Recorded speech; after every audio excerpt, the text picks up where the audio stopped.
Great, thank you, Krishna. Good evening, everyone. I hope all of you and your families are staying safe. It's obviously a incredibly challenging time around the world, as well as in India. I just looked at the stats on my Arogya Setu app. 90,000 new COVID cases yesterday, and 4.3 million total cases to date in India. So soon we are racing towards 5 million, and then beyond from there. So it's obviously a very, very challenging time, and doing this as we open the economy, which is obviously very critical for India, gets to be even more challenging. So it's quite amazing that here we are actually having Business World's Young Entrepreneurship Awards in the middle of COVID. So first and foremost, I wanted to congratulate and thank Business World for actually continuing with this tradition. I think it's the sixth time that Business World is having this Young Entrepreneurship Awards, and I really want to thank Business World for continuing with this despite what's happening around the world and in India. And one of the themes for my talk is resilience, and it's clearly a great testament to the resilience of the Business World team to be keep going through this. And then secondly, I also wanted to thank our jury, Hemant Kanoria, who's a co-chair of the jury, as well as all our jury members. As I think hopefully some of you saw on the slide there, we had over 70 entrepreneurs that actually came and presented to us in the final session that we had over many hours. And then prior to that, all our jury members had done extraordinary amount of detailed work, going through large amounts of material, actually, so we could understand the founders. I actually spent 1.5 days going through all the material of these companies. So my huge gratitude to all the jury members for the amazing amount of work that was done. But most importantly, I want to thank all our entrepreneurs, the young entrepreneurs of India, who really are the future of India. Right? It doesn't really matter how you cut this. But entrepreneurship is the future in India, and our young entrepreneurs of India today are the ones that we are really here to celebrate. And I wanted to thank all our young entrepreneurs, the ones who applied for this Business World Awards, but also everyone else that's dialing in all over India. For what you do every single day. Being an entrepreneur is the hardest job in the world. There's absolutely no question about that. I spend at Sequoia and at Surge, I spend now every single waking moment with entrepreneurs and Indian startup founders, and I must, there's no question in my mind. I grew up in a family of entrepreneurs, but now I get to see many of you, pretty much every single minute of the day, and it is absolutely the toughest job in the world, but it's also the most gratifying, I think, thing you could be doing if it's really what you want to be doing. So I want to thank you for what you do every single day, and it's especially difficult over the last 5 months as India's economy got shut down, as the world sort of rolled into this global pandemic, healthcare crisis we haven't seen in over 100 years. To be building a company, especially a startup, in this environment with this level of uncertainty, with your teams working from home, is incredibly difficult. So thank you for what you do, and we'll obviously announce a set of winners in about 20 minutes here. But in my mind, all of you are winners, right? So if you're an entrepreneur today and you're building a company, doesn't matter whether you win today or whether you're not recognized today. The reality is you're a winner. So thank you for what you're doing. So the topic of what I'll spend a few minutes talking about, I'll keep this brief, is reimagine, reinvent, and be resilient, right? And I think it's really an apt theme, especially if you're an entrepreneur today, anywhere in the world, and especially in India, because in many ways we rightfully had a longer lockdown, a tighter lockdown than most other countries around the world. And I'm glad we did that, because otherwise, instead of 90,000 cases, we never know what cases we would actually have in India today. But it's been very difficult, right? For I think many of our startups in India, especially the ones that are focused on the Indian market. There was zero revenue or close to zero revenue for almost 2 months, and for many sectors, revenue is still just coming back, right? And obviously there are deeply impacted sectors like hospitality, Indian hospitality, where it's between 10 and 30% if you're in budget, if you're in sort of more very high-end hospitality, you're probably at 10-15% of pre-COVID levels. Retail, except for electronics, not e-commerce but offline retail, is also very severely impacted, running at between 40 and 75% depending on the category. International travel is virtually zero, as all of you know. So there are many sectors that haven't recovered yet, but there are some sectors, interestingly, that have recovered very, very quickly, and there were several sectors all through the lockdown, even in the months of April and May, that saw tremendous tailwind, like edtech, digital health, remote work, and several other segments. So it's a very, very challenging time. But I think what we've learned over the last 5 months is very, very interesting.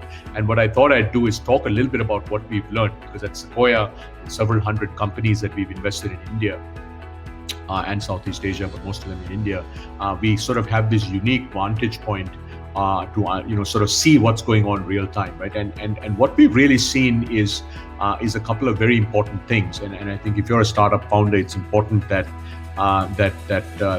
you pay close attention to these things, right? I think the first thing, obviously, consumer and business behavior changed pretty significantly. About 2 weeks ago, I did a virtual fireside chat with Lakshman Narasimhan, who's the global CEO of Reckitt Benckiser. And Lakshman talked a lot about consumer behavior change and what it takes to drive consumer behavior change. So obviously, clearly, you need to have a very, very powerful consumer proposition that adds real value. That's obvious. But one of the things he said was, if a consumer does something for 60 days in a row, their behavior changes irreversibly, right? And what's interesting now is we are 5 months into COVID, and whether it's work from home, whether it's focus on health, whether it's focus on nutrition, whether it's focus on hygiene, whether it's focus on entertainment, whether it's the uptick of gaming. Consumers have actually been doing something new, for actually almost 5 months straight, and clearly that drives new consumer behavior, right? And there are also things that we've stopped doing. Now, some of these things will go back. They won't stay at sort of COVID peak levels. They'll go back down, but they will certainly be at significantly higher levels from pre-COVID. So consumer behavior has changed. Business behavior has changed, right? Businesses are adopting digital much, much faster. And what's been most interesting for us to see is how quickly small businesses have actually taken to digital. Many of them really didn't have an option, right? They had to take digital because they couldn't actually conduct business the normal way. And now what's interesting is businesses have been actually doing business this new way, if you can call it, right, which is a much more digital way for 5 months now. So therefore, business behavior has also changed. So the first big thing is staying very, very close to your customers, so you deeply understand how their behavior is changing, right? Because the first thing about my view, by the way, is that it doesn't matter whether you're a large company, a mid-sized company, a small business, or a startup, you're going to have to reimagine your business, because consumer and business behavior has fundamentally changed over the last 5 months. And depending on the industry, either it's changed very significantly for you, so you may actually have to pivot into an entirely new area. So I actually think if you're an international travel company that doesn't have a lot of cash runway, you really should be thinking about, hopefully you've already pivoted. In fact, in our portfolio, we have some companies that have done dramatic pivots into other areas. But even if you're in an industry, let's say like edutech, the reality is demand is 5x, 10x higher than what it's been. So you've got to think about, you've got to reimagine how you're going to scale up your business. So it doesn't matter whether you're a deeply impacted industry where revenues have been deeply impacted, or you're an industry with rapid tailwind.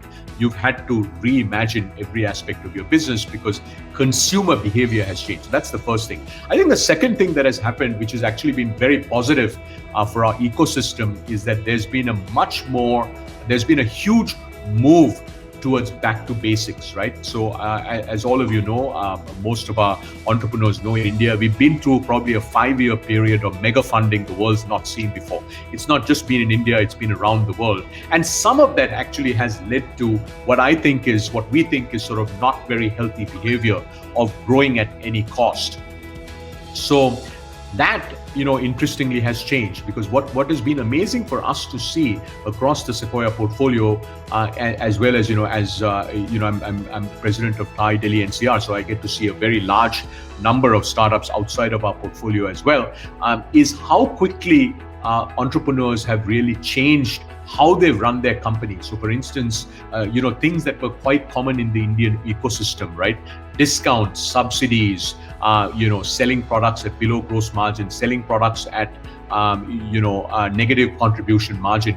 A lot of that has changed, right? So, I can't tell you how many companies have gone from being not profitable to either breaking even or being profitable, right? So Instamojo, which is one of my angel investing companies, it's not a Sequoia company. Sampath actually likes to tweet about his financial results. Just look at this, right? Instamojo was at negative 45% EBITDA margin in the month of February. And in the month of July, actually, I don't think the August numbers is put out yet, but over a period of 5 months, he went from negative 45% EBITDA loss to positive 18% EBITDA positive, right? So that is an extraordinary change. Now, the interesting thing is, obviously, Instamojo has put that data out in the public. Lots of companies have not. But a lot of companies have seen this dramatic change in their underlying unit economics of their businesses. So that's the second thing that we're seeing is companies have really focused much more on their economics and made their foundations much stronger, right? So that's the second thing that they're seeing.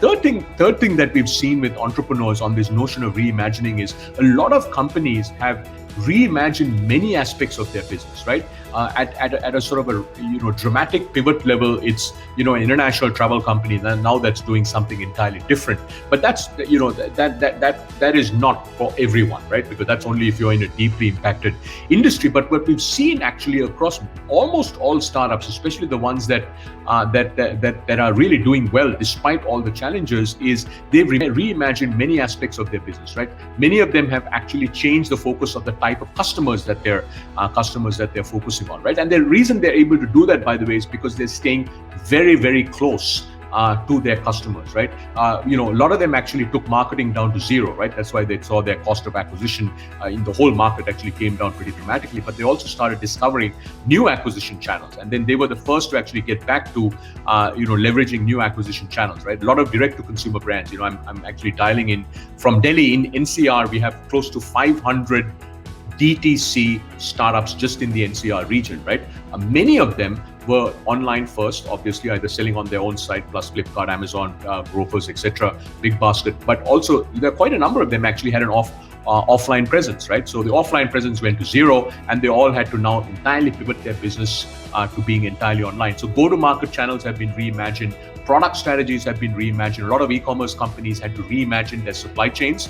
And actually, that's been very positive, right? We've seen one or two of our portfolio companies that are in e-commerce that actually were able to seamlessly sort of transition from a supply chain that was very dependent on North Asia to a supply chain that was much more local. So I think that's the other thing that we've seen, which is sort of reimagining every aspect of the business. So the big message I wanted to sort of leave all of you with is India's digital economy has accelerated dramatically, right? Changes for both consumers and businesses that would have taken 5 years have happened in 5 months.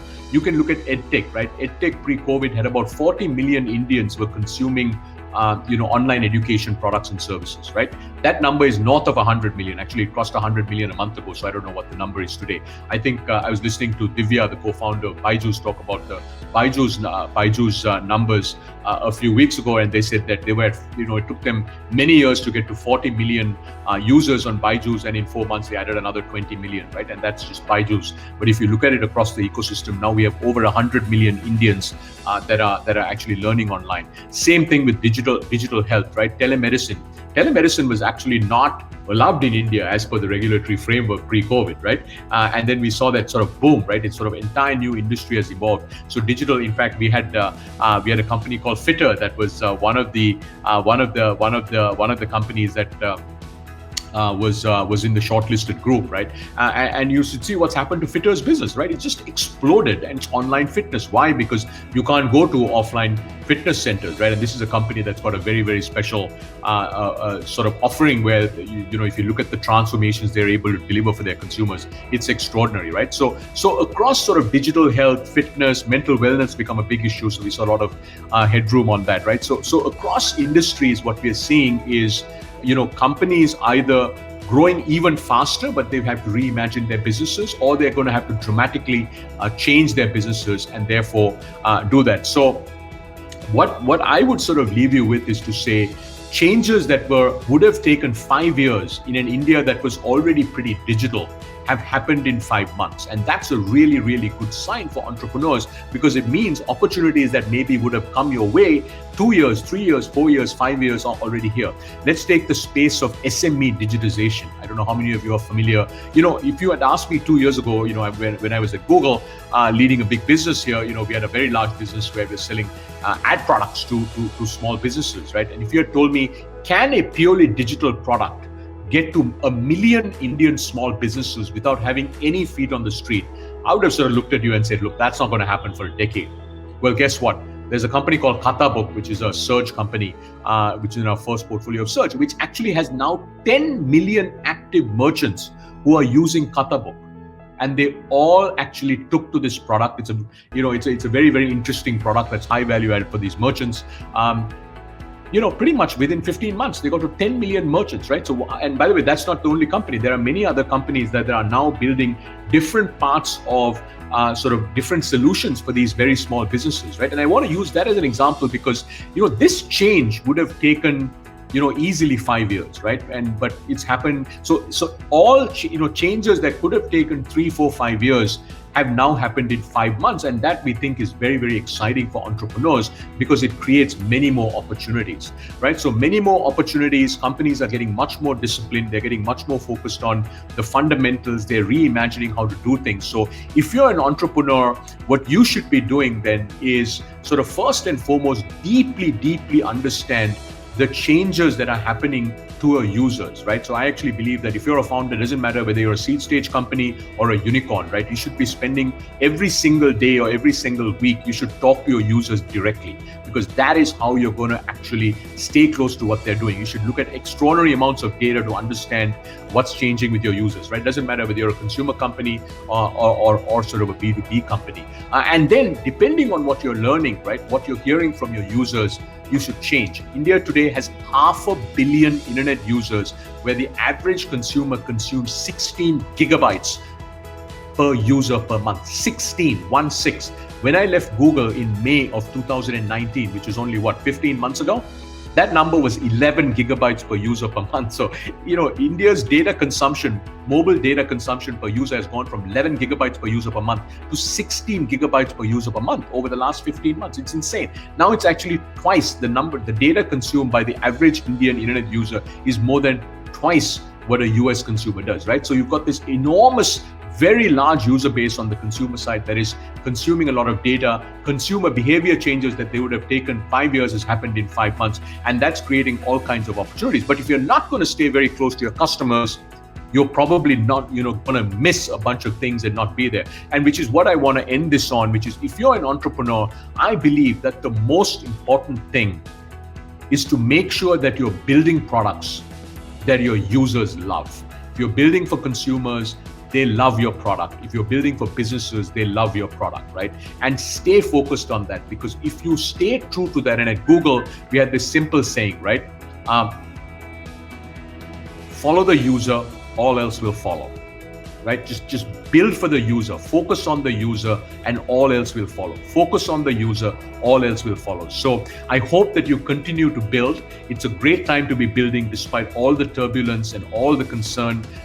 Rightly, we're seeing in India, around the world. This is actually a very good time to be building for all the reasons that I've said.